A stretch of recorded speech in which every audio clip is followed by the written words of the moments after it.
नमस्कार दोस्तों, स्वागत है आपका अपने YouTube चैनल पे। पिछले 2 वीडियो में हम बात कर चुके हैं कि एफडी और गोल्ड आपकी वेल्थ क्रिएशन का साधन कैसे नहीं है। और आज हम बात करेंगे एक ऐसे झूठ के बारे में जिस झूठ के साथ में हम सब बड़े हुए हैं और जिसे हम अपनी असेट समझते हैं, जबकि असल में वो एक लायबिलिटी होती है। जिसे आप अपनी सबसे बड़ी संपत्ति समझते हैं, वो असल में आपकी सबसे बड़ी देनदारी होती है।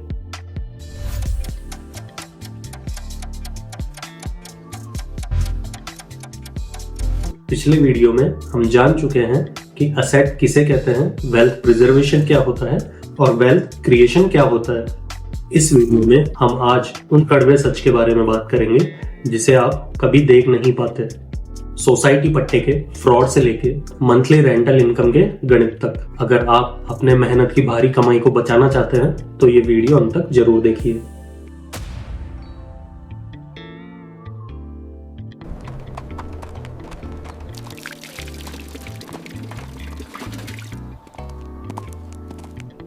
सबसे पहले होता है बजट का धोखा या लोकेशन का धोखा। हम अक्सर कम बजट होने के कारण शहर से 10-15 किलोमीटर दूर या हो सकता है उससे भी ज्यादा दूर एक प्लॉट ले लेते हैं और डीलर हमें सपने दिखाता है कि आने वाले 5 सालों में यहाँ से मेट्रो निकलेगी, यहाँ पे एक सर्कल बनेगा, एक बड़ा हॉस्पिटल बनेगा। लेकिन हकीकत में उनके दावे कोरे पन्ने पे लिखे हुए रहते हैं। आने वाले 5 सालों में ना तो वहाँ मेट्रो आती है, ना आपका पैसा डबल होता है। पैसा डबल तो छोड़िए, कई बार वहाँ पे पानी की सप्लाई भी पूरी नहीं हो पाती, जिससे आप अपना पैसा एक डेड असेट में निवेश कर देते हैं और वो निवेश लॉक हो जाता है। याद रखिए, अगर आपकी प्रॉपर्टी महंगाई दर से ज्यादा नहीं बढ़ रही तो ना आप अमीर हो रहे हैं ना गरीब।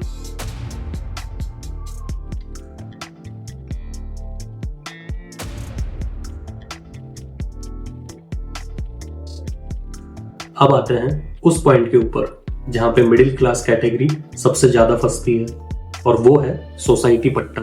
हर जिले की एक डेवलपमेंट अथॉरिटी होती है और उन डेवलपमेंट अथॉरिटीज के अप्रूव्ड प्लॉट बहुत महंगे होते हैं, तो हम सस्ते के लालच में सोसाइटी पट्टे में फंस जाते हैं। इसके 3 सबसे बड़े खतरे हैं। बैंक सोसाइटी पट्टे या कच्चे पट्टे पर लोन नहीं देती। आपको अपनी जिंदगी भर की जमा पूंजी एक साथ निवेश करनी पड़ती है। इस वजह से आपकी लिक्विडिटी खत्म हो जाती है। एक ही प्लॉट के पट्टे को एक से ज्यादा आदमियों को बेचने के फ्रॉड सबसे ज्यादा सोसाइटी पट्टे पे ही होते हैं। एक तरफ तो आप लोन ना मिलने की वजह से अपनी सारी जमा पूंजी निवेश कर चुके हैं और दूसरी तरफ कोर्ट के लगातार चक्कर काटने से आपकी जेब पे भी भार पड़ता है। और जरूरी नहीं है कि कोर्ट का फैसला आपके पक्ष में आए, और जरूरी ये भी नहीं है कि कोर्ट का फैसला तुरंत आ जाए। तो जब तक कोर्ट का फैसला नहीं आता, ना तो आप उस जमीन के मालिक है, ना आपका पैसा आपको वापस मिला है। अगर उस जगह को गवर्नमेंट ने अवैध घोषित कर दिया तो कभी भी वो कॉलोनी ध्वस्त हो सकती है, और इस बात का डर हमेशा आपके मन में रहेगा। सस्ते के चक्कर में आप ऐसी जमीन ले लेते हैं जिसका मालिकाना हक ही खतरे में है।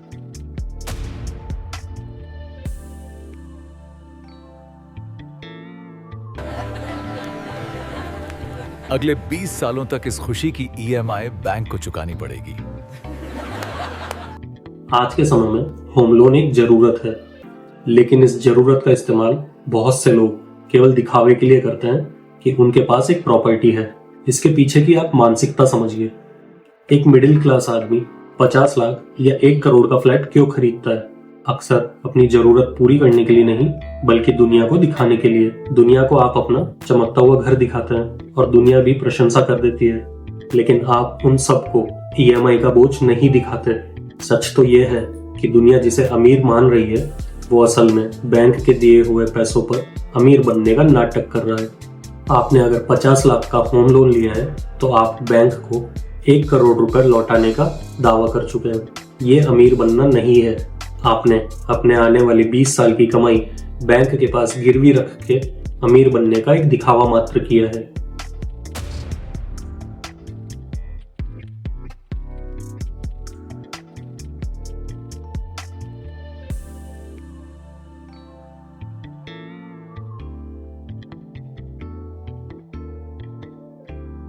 असेट वो है जो आपकी जेब में पैसा डाले, और लायबिलिटी वो है जो आपकी जेब से पैसा निकाले।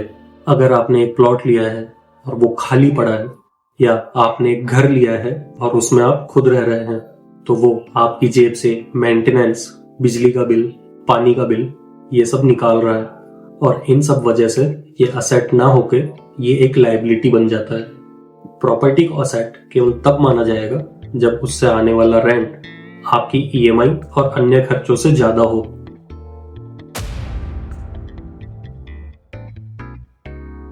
कई बार लोग कहते हैं कि इनके तो 3-4 प्लॉट है, 3-4 फ्लैट है, उन फ्लैट से इनको अच्छा खासा किराया आ रहा है। लेकिन अगर हम उसके किराए की कैलकुलेशन करें तो आप खुद जानेंगे कि वो असेट है या लायबिलिटी बन के आपकी जेब में छेद करके निरंतर आपकी जेब से पैसे खर्च कर रहा है। अगर हम मान लेते हैं कि एक फ्लैट की कीमत 50 लाख रुपए है, और अगर उस एक 50 लाख के फ्लैट से अगर 15,000 का किराया मिल रहा है, तो वो 15,000 का किराया साल भर का होगा 1,80,000 रुपए।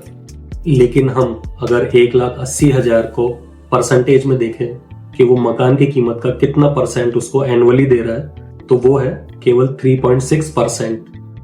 बैंक एफडी से भी कम। और महंगाई खुद 6 से 7% एनुअली बढ़ रही है।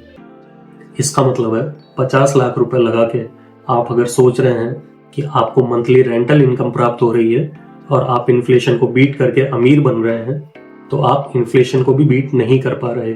आपकी वेल्थ क्रिएशन ही नहीं हुई, और बिना वेल्थ क्रिएशन के अमीर नहीं बना जा सकता।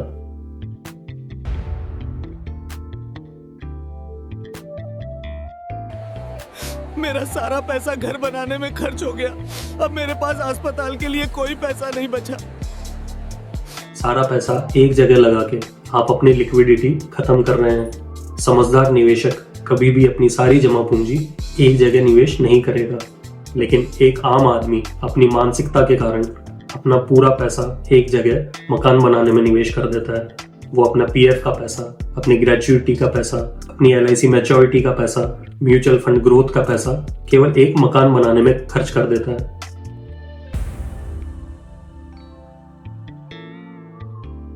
क्या मैं बाथरूम और किचन अलग अलग बेच सकता हूँ? नहीं सर, आप ऐसा नहीं कर सकते।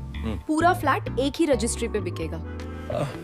सोचिए, कल को अगर कोई इमरजेंसी सिचुएशन आ जाए तो क्या आप अपने घर को टुकड़ों में बेच सकते हैं? प्रॉपर्टी बिकने में महीनों और सालों लग जाते हैं। आप उस प्रॉपर्टी को टुकड़ों में कभी नहीं बेच पाएंगे। आप ना तो उसका बाथरूम अलग से बेच पाएंगे, ना उस प्रॉपर्टी की किचन को आप अलग से बेच पाएंगे।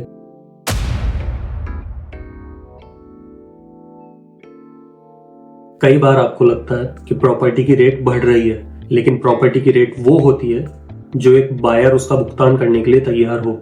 इमरजेंसी सिचुएशन में अगर आप अपनी प्रॉपर्टी के 50 लाख की जगह अगर 60 लाख रुपए मांगेंगे और बायर अगर केवल 40 लाख रुपए देने को तैयार है, तो आपकी उस प्रॉपर्टी की कीमत केवल 40 लाख रुपए है।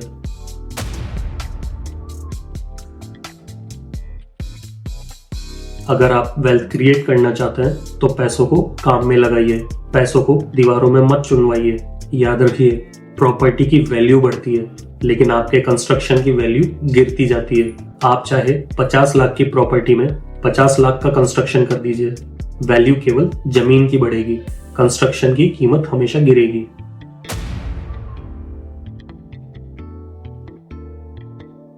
रहने के लिए घर खरीदना एक जरूरत है, उसे जरूर पूरा कीजिए। लेकिन प्रॉपर्टी को इन्वेस्टमेंट मान के, सोसाइटी पट्टे में हार्ड कैश फंसा करके या लोन लेकर अपनी एक लायबिलिटी क्रिएट करना, ये अमीरों का खेल नहीं है। अपनी जरूरत पूरी कीजिए, लेकिन अमीर बनने का दिखावा करने के चक्कर में बैंक को अमीर मत बनाइए।